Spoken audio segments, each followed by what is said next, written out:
இது ஃபர்ஸ்ட் மலேசியாவின் செய்திகள் உங்களுக்காக.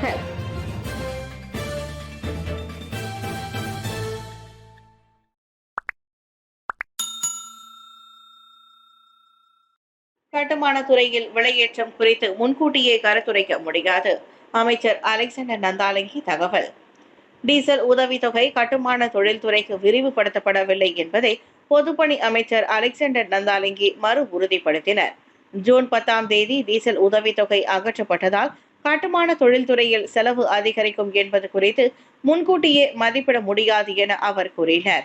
இந்த விவகாரத்தை அரசாங்கம் தற்போது ஆராய்ந்து வருவதோடு எந்த ஒரு புதிய கொள்கைகள் வரையப்படுவதற்கு முன் பல்வேறு அம்சங்கள் அடிப்படையில் கவனமாக பரிசீலிக்க வேண்டியிருப்பதாக நேற்று நாடாளுமன்றத்தில் தெரிவித்தார். நாடு முழுவதிலும் சந்தையின் நிலையை பொறுத்தே கட்டுமான பொருட்களின் விலை அதிகரிப்பு இருக்கக்கூடும் என புள்ளி விவரத்துறை தகவல் வெளியிட்டிருந்தது. கட்டுமான தொழில்துறையில் சாத்தியமான விளைவுகள் குறித்து சம்பந்தப்பட்ட நிறுவனங்களுடன் கலந்துரையாடல் நடத்தப்படுவதாக அலெக்சாண்டர் நந்தால் கூறினார். இயந்திரங்கள் மற்றும் சாதனங்களின் விலை அதிகரித்து வருவதால் குத்தகையாளர்களுக்கு உதவும் அரசாங்கத்தின் முயற்சிகள் குறித்து குலிம் பண்டார்பாரு நாடாளுமன்ற உறுப்பினர் ரோஸ்லான் ஹாஷிம் வினவிய துணை கேள்விக்கு பதிலளித்த போது அவர் இதனை தெரிவித்தார். 2500 இந்திய மாணவர்களுக்கு மெட்ரிகுலேஷனில் இடம் வழங்குவேன். அரசு சார்பற்ற இயக்கங்கள் கோரிக்கை. கடந்த ஆண்டு எஸ்பிஎம் தேர்வு எழுதிய மாணவர்களுக்கு மெட்ரிகுலேஷனில் 1400 இடங்கள் மட்டுமே வழங்கப்பட்டிருப்பது ஏமாற்றத்தை ஏற்படுத்தியிருப்பதாக மலேசிய ஆகம அணி உட்பட இந்தியர்களை பிரதிநிதிக்கும் அரசு சார்பற்ற இயக்கங்கள் தெரிவித்தன. இந்திய மாணவர்களுக்கு குறைந்தது 2500 இடங்கள் வழங்கப்பட வேண்டும் என ஆகம அணியின் தலைவர் அருண் துரைசாமி தெரிவித்தார். 10A மற்றும் அதற்கும் கூடுதலான ஏக்கள் எடுத்த மாணவர்கள் அனைவருக்கும் கட்டாயமாக மெட்ரிகுலேஷன் திட்டத்தில் வாய்ப்பு வழங்கப்படும் என பிரதமர் ஸ்ரீ அன்வர் இப்ராஹிம் அறிவித்திருந்ததை நாங்கள் வரவேற்றாலும் இந்த விவகாரத்தில் உறுதியான நடவடிக்கை தேவை என நேற்று நடைபெற்ற செய்தியாளர்கள் கூட்டத்தில் அவர் தெரிவித்தார். ஆக கடைசியாக ஸ்ரீ நஜீப் பிரதமராக இருந்த காலத்தில் 2017ஆம் ஆண்டு 2162 இடங்கள் ஒதுக்கப்பட்டன. அதன் பின்னர் ஆண்டுதோறும் இந்த எண்ணிக்கை தொடர்ந்து குறைந்து வருகின்றன. நாட்டில் இந்தியர்களின் பட்டதாரி விகிதம் ஆண்டுதோறும் 9 விழுக்காட்டிற்கும் குறைவாகவே இருந்து வருகிறது. மெட்ரிகுலேஷன் கல்லூரிகளில் இன்று 40,000 பேர் பயில்கின்றனர். அப்படி இருக்கும் போது 2500 இடங்கள் இந்திய மாணவர்களுக்கு வாய்ப்பு வழங்கப்பட வேண்டும் என்பதுதான் இந்திய சமூகத்தின் ஒட்டுமொத்த விருப்பமாக இருப்பதாக அருண் துரைசாமி தெரிவித்தார். மலேசிய ஏவியேஷன் குழுமத்தின் புதிய ஜர்னிஃபை செயலி அறிமுகம் உங்கள் பயணத்திற்கான சிறந்த தேர்வு. மறக்க முடியாத அனுபவங்களை உருவாக்குவதுதான் விடுமுறை பயணமாகும். அவ்வகையில் அப்பயணத்தை தனது பயனாளிகளுக்கு சுவாரஸ்யமாக உருவாக்க மலேசிய ஏவியேஷன் குழுமம் ஜர்னிஃபை ஹாலிடேஸ் எனும் புதிய செயலியை அறிமுகப்படுத்தியது. அந்த செயலி விமான டிக்கெட்டுகள் மட்டுமல்லாது ஹோட்டல் வசதிகளையும் இணைத்து ஒருவரின் பட்ஜெட்டிற்கு ஏற்ப பயண வரவு செலவுகளுடன் வடிவமைக்கப்பட்டுள்ளதாக MAG குழுமத்தின் சந்தைப்படுத்தும் பிரிவு தலைவர் ஹேமந்த் ஜெயராம் விவரித்தார். மலேசியன் ஏர்லைன்ஸ் மற்றும் ஃபயர்ஃப்ளை விமான சேவைகள் முதல் ஹோட்டல் வசதிகள் வரை பயணிகள் தங்களின் முழு விடுமுறையையும் சிரமமின்றி இந்த செயலியின் வழி திட்டமிட்டு முன்பதிவு செய்ய முடியும் என்றார் ஹேமந்த் ஜெயராமன். இதனிடையே பயணம் மற்றும் வாழ்க்கை முறை என்னும் கோட்பாட்டின் தளமான ஜர்னிஃபை ஹாலிடேஸ் செயலியின் தொடக்க விழா ஜூலை 3ஆம் தேதி முதல் 5ஆம் தேதி வரை லாட் 10 புகிட் பின்டெங் வெளியே மிக பிரம்மாண்டமாக நடைபெற்று வருகிறது. இந்நிகழ்ச்சியில் கலந்து கொள்ளும் பயண ஆர்வலர்கள் மால்தீவ்ஸ், பாங்காக், லங்காவி போன்ற இடங்களுக்கு செல்லும் வாய்ப்பை தட்டி செல்லலாம். அரசாங்க ஊழியர்களின் சம்பள உயர்வுக்கு ஏற்ப பணி ஓய்வு பெற்றவர்களின் ஓய்வூதியமும் ஒருங்கிணைக்கப்படும். 9,31,000க்கும் அதிகமானோருக்கு வழங்கப்படும் ஓய்வூதியம் பொது சேவை ஊதிய முறை மதிப்பாய்வில் உள்ள அரசாங்க ஊழியர்களின் சம்பளத்திற்கு ஏற்ப ஒருங்கிணைக்கப்படும். 1980ஆம் ஆண்டு ஓய்வூதிய சட்டத்தின் கீழ் அந்நடவடிக்கை எடுக்கப்படுவதாக பிரதமர் துறை அமைச்சர் டாக்டர் சலிஹா முஸ்தபா தெரிவித்தார். பணியில் இருக்கும் அரசாங்க ஊழியர்களின் சம்பளம் மறு ஆய்வு செய்யப்பட்டால் அதற்கு ஏற்ப ஓய்வூதியத்தையும் ஒருங்கிணைக்க அந்த சட்டம் வகை செய்கிறது.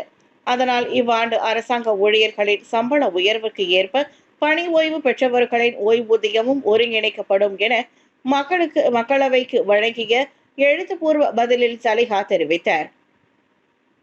முன்னதாக அரசாங்க ஊழியர்களுக்கான சம்பள உயர்வு தொடர்பான விவரங்கள் வரும் அக்டோபர் மாதம் 2025 வரவு செலவு திட்டம் தாக்கல் செய்யப்படுவதற்கு முன்பாக அறிவிக்கப்படும் என பிரதமர் ஸ்ரீ அன்வார் இப்ராஹிம் கூறியிருந்தது குறிப்பிடத்தக்கது. KLIA southern support zone Sepang aircraft engineering கிடங்கில் ரசாயன கசிவு. KLIA-வில் உள்ள southern support zone Sepang aircraft engineering விமான பராமரிப்பு கிடங்கில் இன்று காலை ரசாயன கசிவு ஏற்பட்டது. மெர்ஸ் 999 என்ற அவசர அழைப்பு எண் வாயிலாக தங்களுக்கு அது குறித்த தகவல் தெரிவிக்கப்பட்டதாக ஸ்லாங்கூர் தீயணைப்பு மீட்புத்துறை கூறியது. இதையடுத்து KLIA தீயணைப்பு மீட்புத்துறை மற்றும் ஷா ஆலம் தீயணைப்பு மீட்புத்துறையின் 6 வீரர்கள் சம்பவ இடம் விரைந்தனர். அங்கு ஏற்பட்ட ரசாயன கசிவு குறித்து சோதனையில் இறங்கிய அக்குழுவினர் பாதுகாப்பு கருதி அருகில் இருந்த தொழிலாளர்களை வெளியேற்றினர். ரசாயன வாயுவை நுகர்ந்ததால் தலை சுற்றுக்கும் குமட்டலுக்கும் ஆளான 20 பேர் மருத்துவமனைக்கு கொண்டு செல்லப்பட்டதாக தெரிகிறது. ரசாயன கசிவிற்கான காரணம் தொடர்ந்து கண்டறியப்பட்டு வருகிறது. நீலாயில் வளர்ப்பு பெற்றோரை கொலை செய்த ஆடவன் சாகும் வரை தூக்கு தண்டனை விதித்து நீதிமன்றம் தீர்ப்பு. நெகிரி செம்பிலான் நீலாயில் 5 ஆண்டுகளுக்கு முன் தனது வளர்ப்பு பெற்றோரை கொலை செய்த ஆடவன் ஒருவனுக்கு சாகும் வரை தூக்கு தண்டனை விதித்து சிரம்பான் உயர்நீதிமன்றம் தீர்ப்பளித்தது. 45 வயது டான்கியான் கிப் எனும் அவ்வாடவனுக்கு எதிரான 2 கொலை குற்றச்சாட்டுகள் சந்தேகத்திற்கு இடமின்றி நிரூபிக்கப்பட்டதால் நீதிபதி அவனுக்கு அந்த தண்டனையை விதித்தார். எனினும் அந்த தண்டனை எங்கு எப்போது நிறைவேற்றப்படும் என்பது பின்னர் நிர்ணயிக்கப்படும் என நீதிபதி தெரிவித்தார். தமக்கு விதிக்கப்பட்ட தூக்கு தண்டனைக்கு எதிராக அவ்வாடவன் மேல்முறையீடு எதையும் செய்யவில்லை.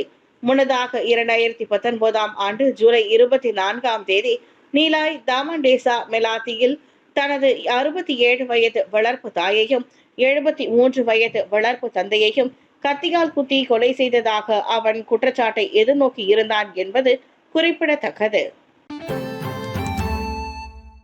செராஸில் 4 வாகனங்களை மோதி தள்ளிய பின் கைவிடப்பட்ட காரில் இருந்து 10,000 ரிங்கெட் பெருமானம் உள்ள போதைப் பொருட்கள் பறிமுதல். காரோட்டிக்கு போலீஸ் வலைவீச்சு. சாலை சமிக்ஞை விளக்கு பகுதியில் ஹோண்டா சிட்டி கார் ஒன்று இதர 4 வாகனங்களை பின்னால் இருந்து மோதி தள்ளும் காணொலி ஒன்று சமூக ஊடகங்களில் வைரலாகியுள்ளது. அந்த 9 வினாடி காணொலியில் வெள்ளை நிற கார் ஒன்று சாலை சமிக்ஞை விளக்கில் நிற்கும் இதர வாகனங்களை மோதி தள்ளிவிட்டு வேகமாக செல்லும் காட்சிகள் இடம்பெற்றுள்ளன. கடந்த புதன்கிழமை இரவு மணி 9:40 வாக்கில் செராஸ் சன்வே மெடிக்கல் சென்டருக்கு அருகில் அச்சம்பவம் நிகழ்ந்ததாக கோலாலம்பூர் போலீஸ் தலைவர் ருஸ்டி முகமது இசா தெரிவித்தார்.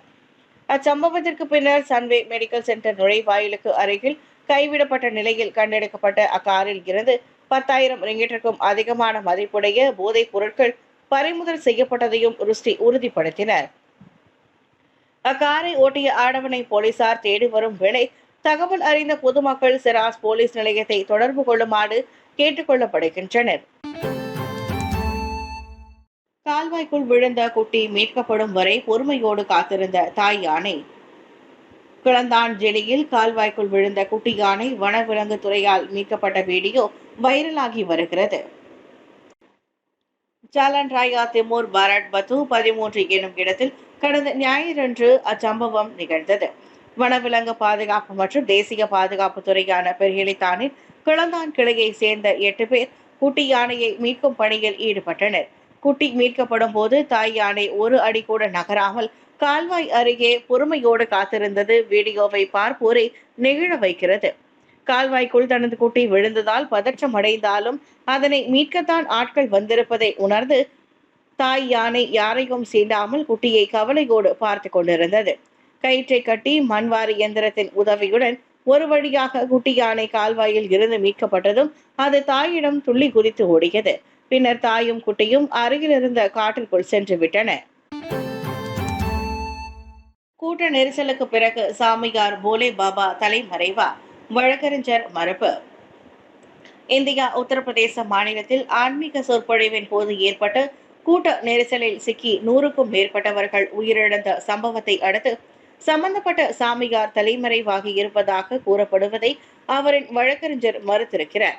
போலீசாரின் கண்ணில் படாமல் மறைந்திருக்க வேண்டிய அவசியம் தனது கட்சிக்காரரான சாமியார் போலே பாபாவுக்கு இல்லை என வழக்கறிஞர் AP சிங் கூறினார்.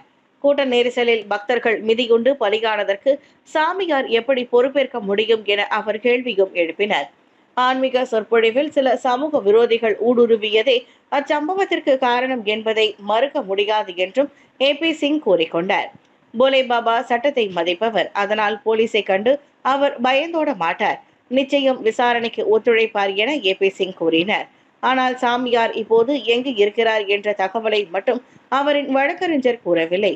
கிட்டத்தட்ட 2,50,000 பேர் பங்கேற்ற ஆன்மீக சொற்பொழிவு முடிந்து திரும்பும் போது கூட்ட நெரிசலில் மிதிப்பட்டும் மூச்சு திணறியும் 121 பேர் உயிரிழந்தனர். இவர்களில் பெரும்பாலானோர் பெண்களும் குழந்தைகளும் ஆவர். வெறும் 80,000 பேருக்கு மட்டுமே போலீசார் அனுமதி தந்திருந்த நிலையில் அதைவிட 2 மடங்கு அதிகமானோர் அதில் பங்கேற்றது அதிர்ச்சியை ஏற்படுத்தியுள்ளது.